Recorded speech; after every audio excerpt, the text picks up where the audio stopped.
बाद आपका स्वागत है। व्रत और दान का महत्व जानने के लिए चलते हैं पंडित वैभवनाथ शर्मा जी के पास।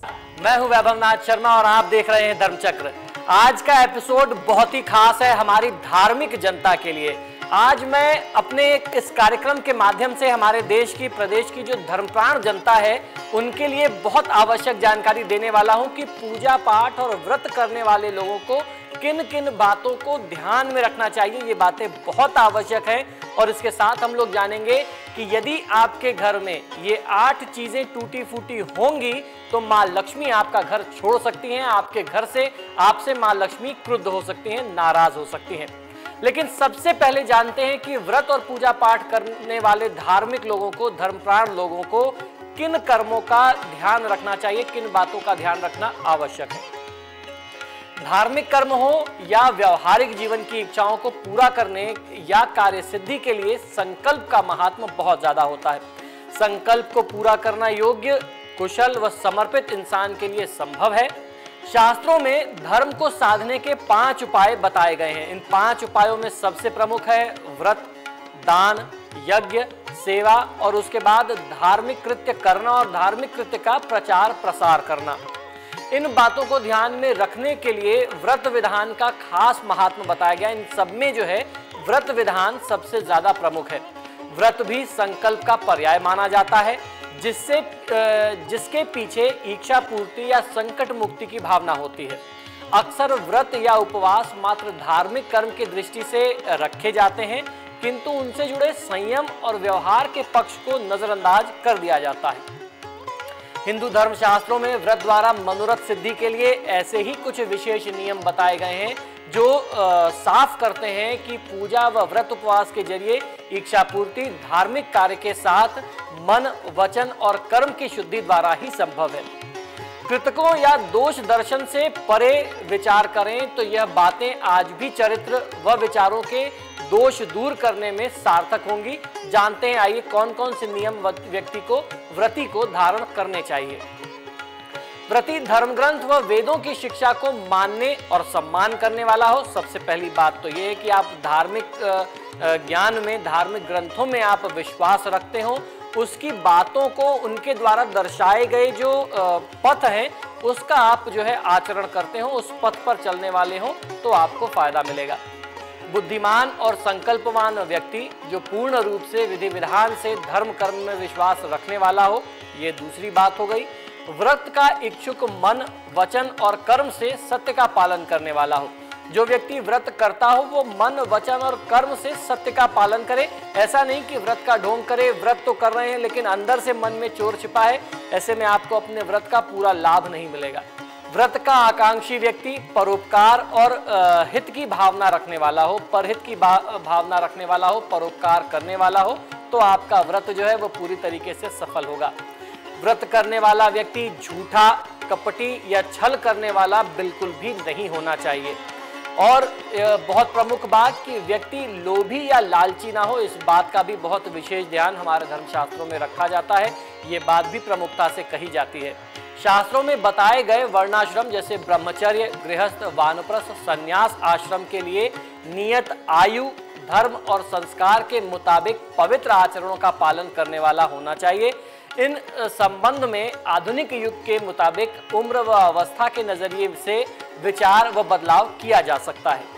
शास्त्रों के अनुसार ऐसे गुण व पवित्र विचार रखने पर ही किसी जाति, पंथ या वर्ण के स्त्री या पुरुष द्वारा व्रत में किए गए धार्मिक कृत्य और कामना बिन बाधा के सिद्ध हो जाते हैं। इसमें आपकी कोई भी बाधा नहीं आती। अगर आप इन बातों को ध्यान में रख करके इस व्यवहार के साथ व्रत करें तो निश्चित ही आपका व्रत सफल होगा, इसमें किसी भी प्रकार का संदेह नहीं है। तो ये तो बात रही धार्मिक आचरण की, खासतौर पर उन लोगों के लिए जो व्रत पूजा पाठ करते हैं, उनके लिए कौन कौन सी बातें आवश्यक हैं, ये बातें मैंने आपको बताई। आइए अब जानते हैं कि घर में कौन सी ऐसी 8 चीजें टूटी फूटी होंगी तो माँ लक्ष्मी आपसे नाराज होकर के आपका घर छोड़ देती हैं और फिर उसके बाद आपके घर में पसर जाता है दरिद्रता का पांव। आइए जानते हैं। पुराने समय से ही किए जाने वाले कार्यों और वस्तुओं से संबंधित कई परंपराएं हमारी मान्यताओं में प्रचलित हैं। आमतौर पर सभी के घरों में कुछ न कुछ वस्तुएं ऐसी होती हैं जो टूटी फूटी होती हैं। बेकार होती हैं, किसी प्रयोग की नहीं होती, फिर भी घर में किसी न किसी कोने में ये स्थान जमाए हुए पड़ी रहती हैं। कुछ वस्तुएं ऐसी बताई गई हैं जो टूटी फूटी अवस्था में घर में कतई नहीं रखी जानी चाहिए, ये हमारे धर्मशास्त्रों में वर्णित है। यदि ये चीजें घर में टूटी फूटी होती हैं तो इनका नकारात्मक प्रभाव परिवार के सभी सदस्यों पर बहुत जल्दी होता है। इन चीजों के बुरे असर से मानसिक तनाव बढ़ता है और कार्यों में गति नहीं बन पाती। इस वजह से धन संबंधी कार्यों में असफलता मिलने लगती है, आपके घर में दरिद्रता का वास होने लगता है। इन चीजों के प्रभाव से महालक्ष्मी की कृपा भी परिवार को फिर नहीं मिल पाती। तो आइए जानते हैं कौन कौन सी है वो 8 बातें। सबसे पहले टूटा हुआ दर्पण। टूटा हुआ दर्पण रखना वास्तु के नियमों के अनुसार बहुत बड़ा दोष होता है। इस दोष के कारण घर में नकारात्मक ऊर्जा हमेशा सक्रिय रहती है, यानी नेगेटिव एनर्जी बहुत एक्टिव रहती है और परिवार के सदस्यों को मानसिक तनाव का सामना समय समय पर करना पड़ता है। दूसरी बात, वैवाहिक जीवन में सुख शांति के लिए ये आवश्यक है कि पति पत्नी का पलंग टूटा हुआ बिल्कुल भी नहीं होना चाहिए। यदि पलंग ठीक नहीं होगा, टूटा हुआ होगा, तो पति पत्नी के वैवाहिक जीवन में परेशानियां आने की संभावनाएं बढ़ जाती हैं। और यहाँ तक वास्तु के प्रभाव को देखा गया है या इन टूटे पलंग के प्रभाव को देखा गया है कि परेशानियां, तनाव, लड़ाई झगड़े पति पत्नी में इतने बढ़ जाते हैं कि तलाक तक की नौबत का सामना करना पड़ता है। अब तीसरे पॉइंट की बात है, खराब घड़ियां घर में कभी भी नहीं रखी जानी चाहिए। जी हाँ, खराब घड़ियां, ऐसा माना जाता है कि घड़ियों की स्थिति से हमारे घर परिवार की उन्नति निर्धारित होती है। यदि घड़ी सही नहीं होगी तो परिवार के सदस्य जो हैं कार्य पूर्ण करने में बाधाओं का सामना हर समय करते रहेंगे।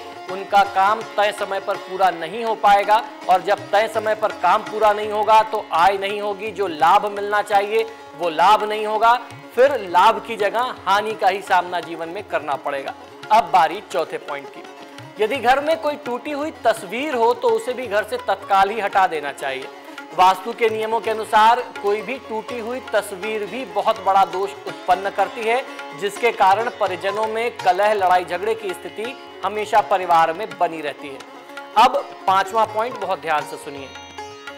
घर में यदि कोई इलेक्ट्रॉनिक वस्तु, कोई मशीनरी की चीजें खराब हो गई हैं, इलेक्ट्रिकल अप्लायंसेस खराब हो गए हैं या टूटे फूटे हैं, तो उसे या तो आप रिपेयर करा करके ठीक कराएं, अन्यथा आप उसे तत्काल अपने घर से हटाएं।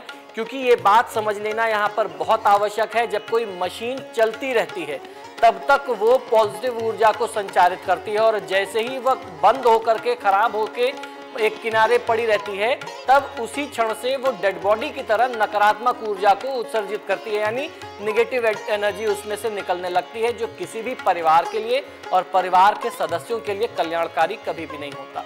अब बारी छठे पॉइंट की।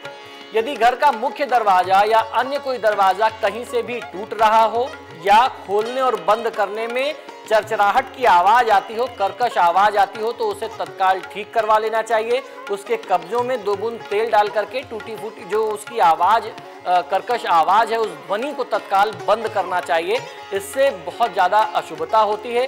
ये किसी भी घर में, ऑफिस में होगा तो उस जगह की जो शुभ ऊर्जा है वह तत्काल उस कर्कश आवाज से या टूटे फूटे होने के कारण प्रभावित हो जाएगी, अशुभ हो जाएगी। तो ऐसी परिस्थिति से भी बचना चाहिए। अब बात 7वें पॉइंट की। घर का फर्नीचर भी एकदम सही हालत में ही होना चाहिए।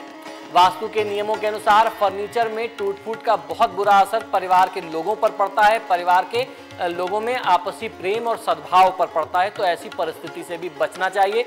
ध्यान रखना चाहिए कि कोई फर्नीचर भी टूटा फूटा ना हो। अब बात 8वें और आखिरी पॉइंट की। काफी लोगों के घरों में टूटे फूटे बर्तन अक्सर इकट्ठे रहते हैं जो अशुभ प्रभाव देते हैं। लोग इस भावना में रखे रहते हैं कि कभी समय आएगा तो इसको रिपेयर करा लेंगे या फिर इसको एक्सचेंज करके दूसरा ले आएंगे, तब तक के लिए इसको रखे रहते हैं। शास्त्रों के अनुसार घर में टूटे फूटे बर्तन बिल्कुल भी नहीं होने चाहिए। यदि ऐसे बर्तन घर में रहते हैं तो इससे महालक्ष्मी अप्रसन्न होती हैं और दरिद्रता का प्रवेश हमारे घर में हो सकता है। टूटे फूटे और बेकार बर्तन घर में जगह घेरते हैं, जिससे वास्तु दोष उत्पन्न होता है। वास्तु दोष उत्पन्न होने पर नकारात्मक फल मिलते हैं। और सबसे बड़ी बात कि टूटे फूटे बर्तन, फटे पुराने कपड़े सीधे तौर पर ये दरिद्रता की निशानी है, ये दरिद्रता को ही आमंत्रित करते हैं। आप खुद देखेंगे कि अगर कोई संपन्न व्यक्ति होगा तो वो फटे कपड़े नहीं पहन रहा होगा और टूटे फूटे ग्लास में, कप में या बर्तनों में वो भोजन नहीं कर रहा होगा, या उसके घर में टूटे फूटे बर्तनों में भोजन बनता नहीं होगा। ऐसा कहाँ होता है? ऐसा होता है दरिद्रों के घर में, जो लोग अभावग्रस्त हैं, जिनके पास पहनने को कपड़े नहीं हैं, बेचारे वो दरिद्र नारायण जो हैं वो फटे पुराने पहन के घूमते हैं और टूटे फूटे बर्तनों का प्रयोग करते हैं। तो अगर आप ऐसी परिस्थिति से बचना चाहते हैं तो टूटे फूटे बर्तन और फटे पुराने कपड़े, इस तरीके की जो भी चीज़ें आपके घर में हैं, बहुत सारे लोग रद्दी बटोर के रखते हैं, अखबार बटोर करके अपने घर में रखते हैं, इनको भी अपने घरों से अखबार को हटा देना चाहिए। इस तरीके की जो चीज़ें प्रयोग की नहीं है उनको बिना मतलब अपने घर में एकत्रित करके रखना सिर्फ नकारात्मक ऊर्जा को और अपने दुर्भाग्य को, दरिद्रता को अपने घर में आमंत्रित करना है, अपने परिवार में बुलाना है। तो ऐसे छोटी छोटी चीज़ों का ध्यान रखिए और अपने परिवार को सुख और समृद्धि दीजिए। इसी शुभकामना के साथ कि आज का ये एपिसोड आपको पसंद आएगा, मुझे आज्ञा दीजिए। नमस्कार। तो धर्मचक्र में मेरे साथ फिलहाल इतना ही, लेकिन इंडिया न्यूज़ में खबरों का सिलसिला लगातार जारी है। नमस्कार।